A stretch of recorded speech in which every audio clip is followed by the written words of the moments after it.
The Wall Street Journal reporter who's been detained in Russia since March will stay behind bars until at least the end of January. Evan Gershkovich was arrested on espionage charges, which carries a sentence of up to 20 years in prison. Gershkovich is the first American journalist detained in Russia on espionage charges since the Cold War. And this is a case we have covered extensively here. Joining us now to talk about this case, Paul Beckett of the Wall Street Journal and Evan's sister, Danielle. Good morning to you. Thanks so much for joining us here. Good morning. Good morning.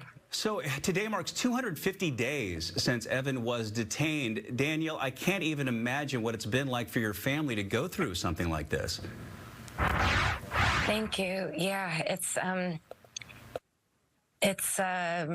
sometimes still not real, and it's getting harder as the time goes on. But we're seeing how well Evan is doing, how strong he's staying, so that helps us keep going on. So all indications are that Evan was working in an official capacity for the Wall Street Journal, doing some reporting in Russia at the time. The United States and the Wall Street Journal have denied the allegations. Paul, can you give us a quick overview of how this all began?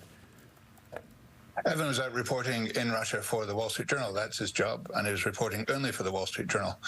But when he was out reporting, the Russian security services pulled him out of a restaurant and put him in a maximum security prison in the middle of Moscow on this bogus charge. So since then, 250 days ago, and ever since then, we've been trying to do what we can to bring this outrage to an end. It'll ultimately be settled by negotiations between the U.S. government and the Russian government, possibly with the help of third countries. But it's been too long already, and we need to get Evan back.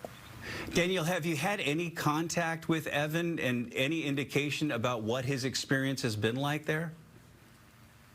Yeah, we write letters. I write him a letter about once a week, and I get one from him about once a week. And I know he's working very, very hard to keep his spirits up.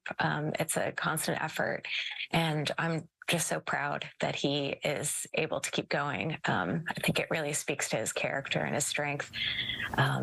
And I do my best in those letters to keep his spirits up. All of his friends do as well. So they're just a lifeline for us to have that contact with him.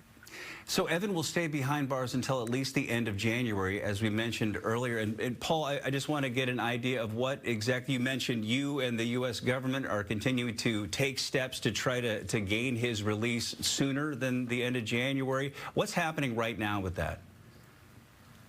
We're confident the U.S. government is working hard on this. We just need to see some results.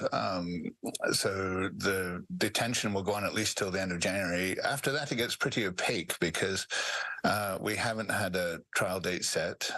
We haven't seen any evidence, and we're just hopeful that we can short-circuit that process somehow and shorten what could otherwise be quite a long timeline.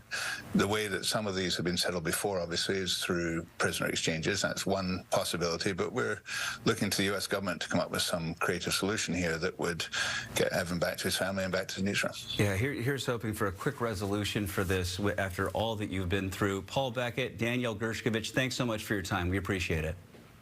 Thank you, Bill. Thank you.